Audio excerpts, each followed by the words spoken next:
Hey guys, I'm your host Smitha and welcome to Journey Podcast, your weekly podcast on transformational journeys. Hello everyone. I have Christine NKeso with me.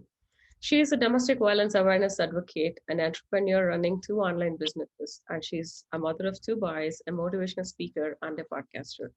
She wanted to talk about her story about being emotionally abused, physically abused, and she lost a child in that. And she is helping a number of women today with all her traumas she fought, and she is helping other women. So I wanted her to tell about her story in her words. Welcome to the show. Thank you. Thank you for having me on this show. I appreciate that. Yeah. Please go ahead and tell us like what happened to you and why this journey, what is going on around you, what kind of help you actually do to the women around. My journey has been a long journey so far. Being a victim of domestic violence initially didn't start right away because my ex husband at that time was very nice and loving until we got married, and then my whole troubles started, and he started with complaints about little things I did. Everything I did wasn't satisfying to him, so he had complaints about it, and he would get angry and I would get a slap. It started with a slap, and then it started with next throwing stuff at me, slaps, hitting, punches, strangulation. You know, it just went on and on. Mm, I had two of my kids, and it was just disturbing to be in that kind of situation. I lost my self-esteem. Everything I needed was dependent on him. mm, Everything I had to eat or wear was dependent on him. mm, I could not get a job because he won't let me get a job. And so as it went on and on, I had bruises, broken ribs, a broken arm, all of these injuries. I had to nurse all of them at home because if you go to the hospital, you'll be asked if you were a domestic violence victim. mm, And if that was told to the hospital professionals, they would call the police. And that was the issue. He didn't want the police to be involved. And so he wouldn't let me go to the hospital. And so I stayed at home and took care of my injuries by myself. And he cared little about what happened to me. And so at some point, I told myself, I need to have a plan to get out of the situation that I was in. And so I had to tell him, I said, please, is it possible for me to, do something at home so that I won't be bored? So he was like, okay, what do you want to do? I said, can I babysit children in the area? mm, So I started with those in my apartment building. I wrote out a flyer and I pasted it and went from door to door. If you have children, can I babysit your children? I'm your neighbor downstairs. So two families agreed. So these two mothers would bring their children to my place. And at the end of the day, they decided to be paying me $70 one mother, $70 the other mother, which made $140. And so that was what I was making. So every time I got that money, he would collect the money from me, and I had nothing to hold on to. So I said, if he keeps collecting this money, my plan to get out of here will be unsuccessful. So I started to lie mm, about how much these mothers were paying me. So sometimes I would say, oh, they paid me $100, and I would keep the $40 with me. Or sometimes, oh, they paid me 110, and I would keep the rest, just like that. Not, just switching up the amounts every time. And so he had issues with us eating food, things like that. He would complain, oh, you people are eating too much food. And sometimes he would just pack his bags and travel and leave us at home with no food at home. And mm, so I had a neighbor who was a lawyer, and she said to me, you need to have an exit plan. I told her, I already have a plan. I'm saving up money to get out of here. So she would, once he was not around, she would take me and the children in her car to a food pantry where mm, we would go and get food. And mm, I would have to hide that food so that he wouldn't know we went out to go get food. Mm. And it continued like that. So finally, the final thing that just ended the whole situation was when he tried to stab me with a knife because he was angry that I was on the phone talking and I was laughing.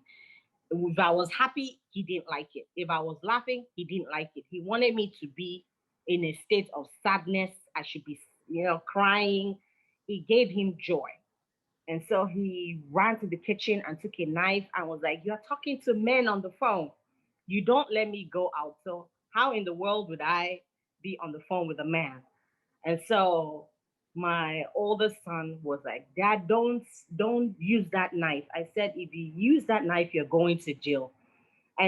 So I quickly took up my phone. My mother was on the phone. She kept yelling, "Please don't kill my daughter." So I said, "Let me call you right back. I need to call the police." So I called.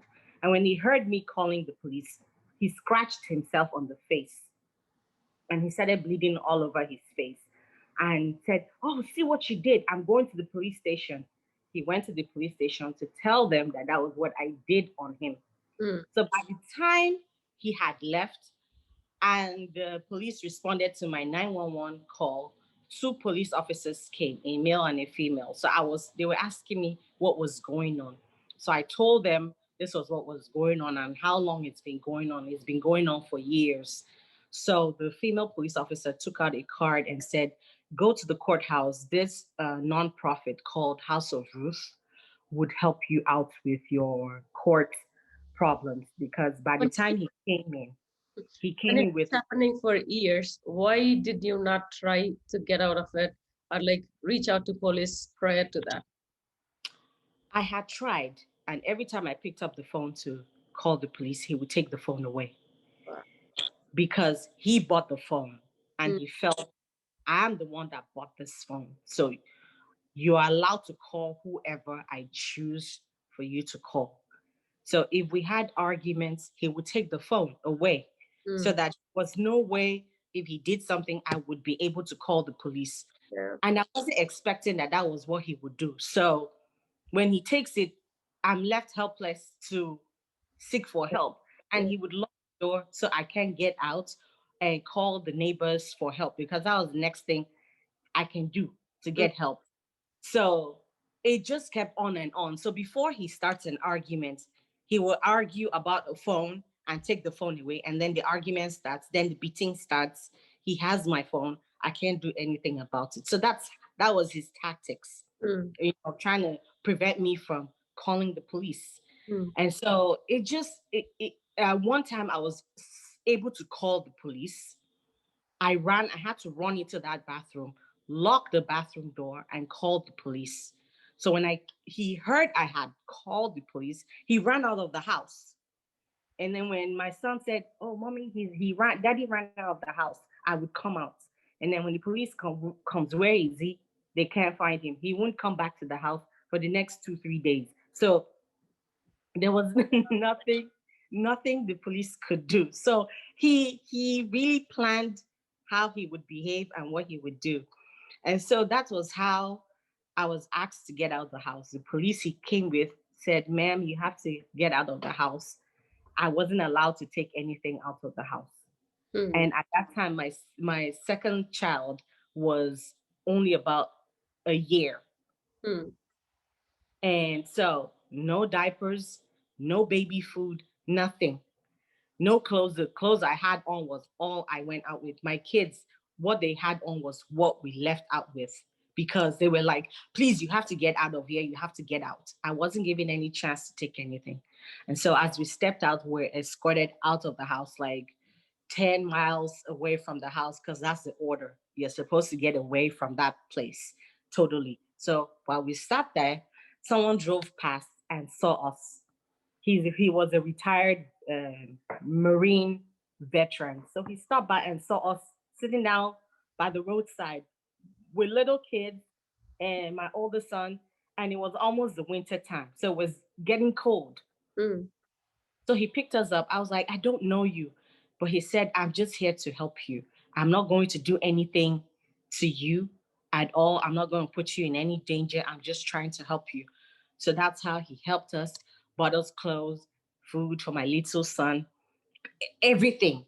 and took us to his place. And later on, he Yeah. said, okay, I have to get you into the shelter so that there will be paper trails to show that you went through this situation and you'll be able to get all the help you need. Mm. So got into the shelter. We were there for a year, a year, almost a year in the shelter.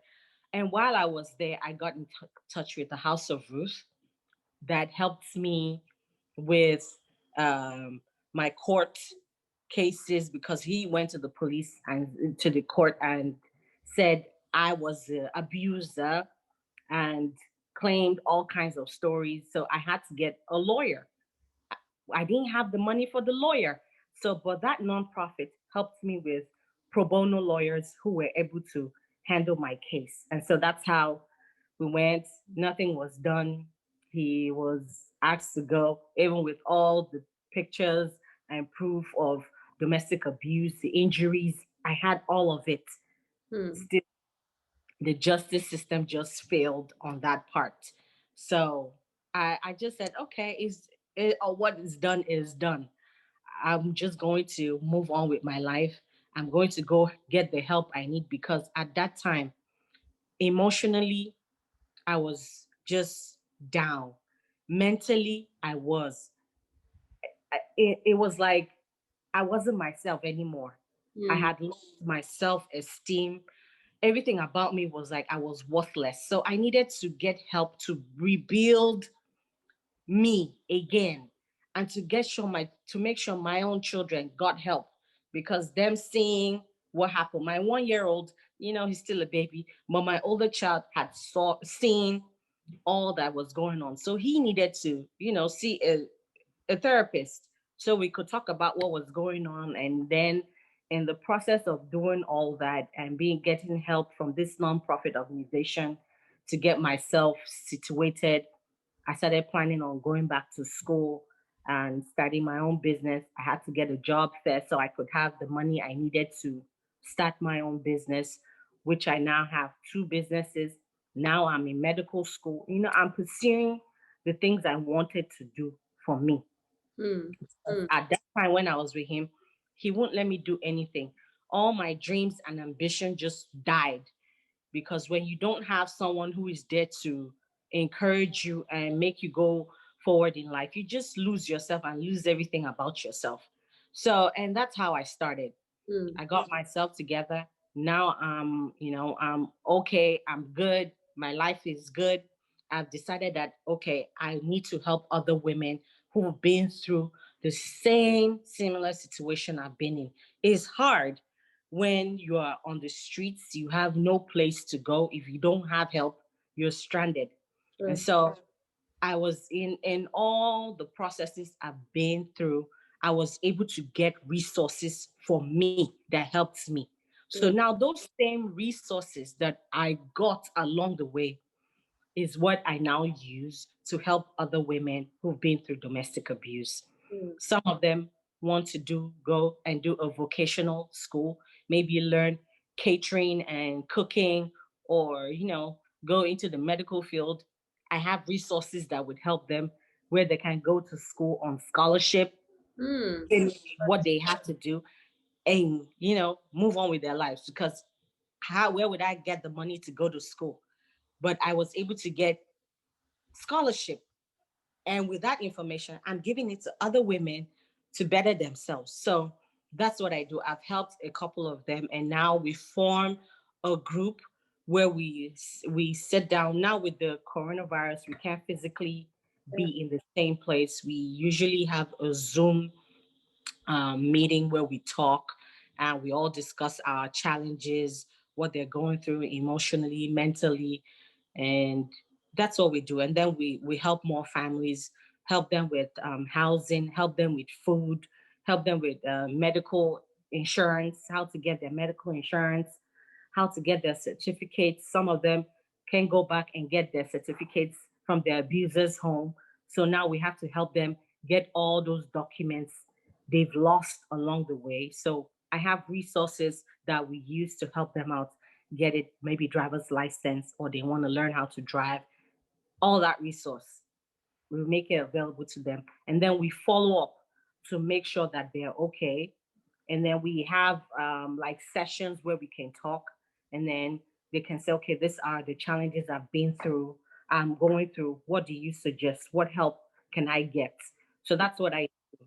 And that's something I'm very passionate about, because I know what it is to be abused. I know what it is to, uh, you know, cry every day. I know he doesn't care about how you feel. I know how it is, how to struggle when you have children, So that's what I currently do right now. And so yes, that's my story. That's How how can somebody find you that you are actually giving this kind of a help? how do I what? How can somebody find you to Oh, understand that you are giving this kind of a help? okay. They can send me an email, give me full information on what they're going through. If they have their court orders, documents to show they've been through abuse, I need all those documentation. Then They can, they can.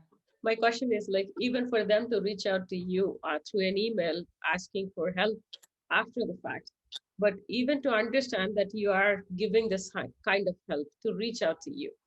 Like, for example, I'm going through something and somewhere you are giving help. How do I know that you are the person giving that kind of help? Do you publicize yourself somewhere? Okay, yes. So I haven't put it out there.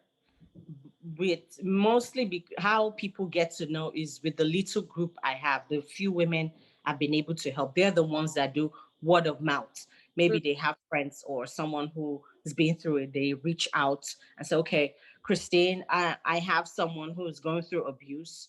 Then I'm able to get in touch with the person and talk. We talk one on one to find out what they're doing. So currently, right now, I'm doing it on the low, just helping those around me. mm, So that's what I'm doing. So I'm working on the process of getting a nonprofit set up so it could be for why help. I can cover a wider range of Mm, other women. So I'm just starting with just about a year old. So mm, we don't want to just rush and just pick up yeah. some a large number. We're just working. We're not many, so it's a tedious process. You're trying to help someone get their life together. It doesn't happen overnight.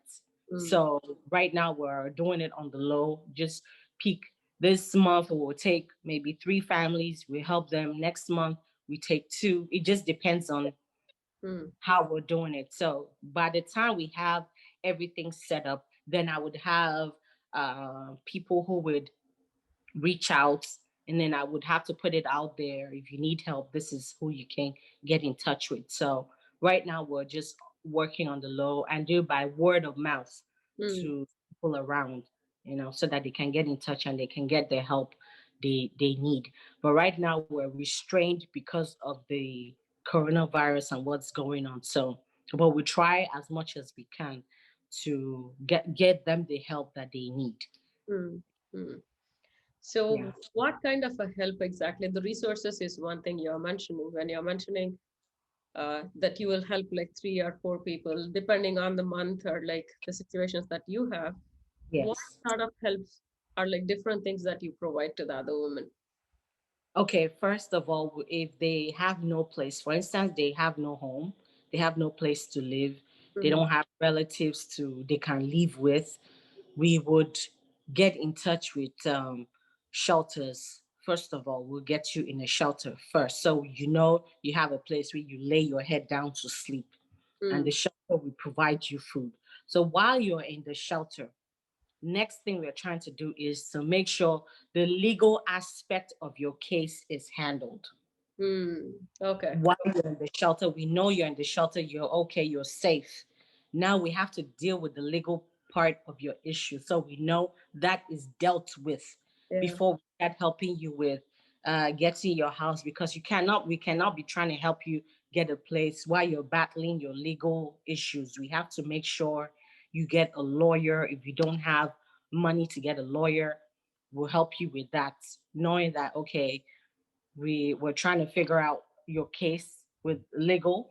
We do that, and then when all that is all done, because we know legal cases don't happen in 1 month. It could take a while. So, but we want to make sure that you have somewhere to stay. And Mm, we have shelters and transitional houses that would give you a place up to a year where mm, you could stay while you fight your legal battles mm, and mm, get over those legal battles. That's what we do. And while you're getting that legal battle, we're putting you in therapy mm. so that you get your mind right. Yes. At that time, she's angry, she's bitter, she's hurt.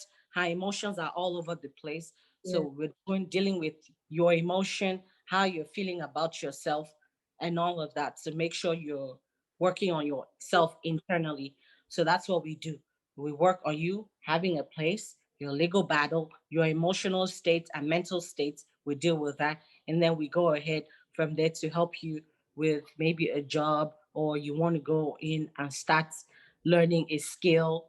We Mm, would always suggest go and learn a skill so you know you have a skill you can do wherever you are. Now mm, with what's going on, everybody needs to have a skill that they can use to make money for themselves. So we usually suggest go and learn a skill, and we'll put you, we have 4 or 5 skills. If you're willing to learn them, we put you in those skill classes and you go through them. In a couple of months you're done, you have your certification free of charge. No one is charging you for those things, and you get what you need. You have a place, you can cover all of that. If you're a determined woman who doesn't just want to stay and just get help, you want to move forward, yep. we'll help you out, and then we'll make you write a goal plan. Write a goal. What are your goals? We would follow those goals with you every step of the way to make sure those goals are accomplished. And where if we notice that you're not willing to be helped, we withdraw our help from you, because we want people who want to get out of what they're going through. Mm, So it's we're doing our part. Also the woman too has to do her part while we're helping her out. So we want you to be okay, your kids okay, especially if you have kids. We want to make sure you're okay, they're okay. If you have younger kids, you need childcare, we'll help you out with where to go to get childcare mm, vouchers that can help you subsidize voucher rates. So we do all of that stuff mm. with you. We'll hold your hand, we'll make sure you go through that process and making sure you're okay. So that's how we do it. So currently, right now, we're not doing on a large scale. We're doing it on a small scale till we're able to set up the legal aspect of the whole nonprofit, Yeah. Yeah. so we could get grants, help, financial aid to help us with everything that we need. Mm, We also need buses to pick up these women, and make sure they get to where they're going to. So we're just doing it right now on a low scale till we have everything we have all down, written down. So mm. That's that, amazing. Amazing. yeah, yes. So everybody that are working with you, helping you for this cause, are they volunteering at the moment? Yes, they are. They are also victims. They themselves have been victims of domestic violence, and these are we're 4 altogether, 4 women who are doing it. I started with one who was a friend, Hmm. and she invited someone else who Hmm. was a victim, and so she has gone through it. She's fine. She has everything. She's settled. So we have 4 of us who've been through that violence and are now using what we've known Hmm. to help other people. So we're 4 women who are doing this currently. Got you. Yes. So the tragedy that you have, you made it as your purpose to help other women in the same conditions. Yes, absolutely, to help them, because I know how hard it is, to be in that situation. And there are days I have stayed almost that year without money in my pocket. I know how it is not to have money in your hand, and so we would help as much as we can to make sure you're okay, your children are okay, and you get your life back together. So we've done it almost a year now, and we're seeing the results come with what we're doing. Have you ever heard anybody telling you, like, you stayed back with him, it is your fault. You should have gotten out sooner than before. Like, have you ever heard that kind of a comment? Yes, I should have. You know, sometimes some women just stay because they of their children, but it's best to get out as soon as possible. I would have gotten out sooner if all the people I had reached out to had helped me. Hmm. But my ex-husband bullied all of them, and so no one wanted to help. No Hmm. one would be insulted by him. So Yeah. I was by myself, so I couldn't get out. If you are able to get help, if you have someone who can help you to get out, maybe a friend, a co-worker, whoever you can talk to about your issues and they can help you get out. Hmm. I would have gone out sooner if I had help Hmm. from people outside, but I did not get the help that I needed. So it took me a while, a long time to be able to get out of that situation. All I was just like, God, please just get me out of this. How do I get out? Where do I go to? Those were the questions. I don't have money. Where would I go to? Who would help me? And then I was still pretty new in the US. So I really didn't know where to go because where do I go to? I wasn't going anywhere. The only place I knew around was the store, my son's school, and then maybe anywhere he decides for us to go to. But if you ask me where we went to, I did not know. Hmm. So it was hard finding my way out because I had no clue. Hmm. So, but gradually I was able to make friends with a neighbor Hmm. who helped me. So sometimes if people you know don't help you, reach find out from people who are strangers to you. You'd be surprised maybe your next door neighbor might just be the savior or the angel that you need to help you get out of that situation. I was just able to make a good friend out of a neighbor who was able to tell me that you can get out, and if you need the help I would help you get out. Hmm. So, and that's what a lot of women need to do: seek out help. Don't be afraid to ask for help from anybody. You just might be surprised will be willing to help you. Yeah. You just be surprised who's be willing to help. So I encourage people to not just keep quiet with what they're going through. So when they say, "Why didn't you get out?" It's hard. You have to consider your children. If you're financially not okay, you have to consider that as well. So I would always say, make a plan. Always have an exit plan on how you want to get out. Hmm. You know, of that situation. You just have to have a plan. So So that's now what I was. you're a single parent. So Yes. was your husband, is your husband still in their lives? Is he having custody for your children? Yes, he's still in their life, and we parent from a distance. Hmm. And I've gotten to a point where whatever he does right now does not bother me at all. Hmm. At first, it would trouble me. You know, that same feeling I used to feel when I was with him would just come up, and I would be all sweaty and just anxious when he was around. All that feeling is gone. Hmm. Now I have control of my life. I Hmm. have got to a point where whatever he does right now does not move me. Hmm. So I try to parent with him from a distance. And what I will always say to these women is try as much as possible not to be confrontational with your abuser Hmm. because you can never tell what they have in their mind that they want to do to you. True. So, as much as possible, if you have kids and you're trying to parent together, co parent, make sure all your conversations are via text, through text messages. Yeah. Do not do phone calls. Hmm. Just in case he says things, you need proof Yeah. if you need to go back to court Hmm. concerning your children. Hmm.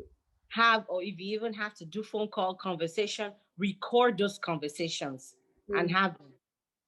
Text messages, save them because you don't know when you would need those Yep. texts or calls Hmm. when you get to court. Anything might just happen. And Hmm. so I parents with him from a distance, I keep my distance, and he picks them up where there are cameras recording. So if anything happens to me, it was recorded on those cameras. They can see it that he put me in danger. So that's what I do. Be in public places. Make sure you have your phone recording whatever is going on. If you know he's a very aggressive and violent person, you have to ensure you secure yourself. Look around your surrounding when you get there to, drop off the kids or he's picking up the kids. Be aware of your surrounding because you never can tell what they want to do next to you. Now they've seen you have your life in order. So that's what I will always say. When I'm with him, I'm on a defense mood.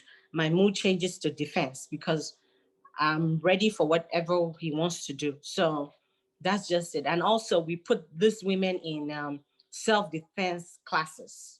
Oh, okay. Yes, we started that recently. We just started that self-defense, so you know how to defend yourself in case you're close to the person who's been your abuser. So we do that, and the classes we do that once a month.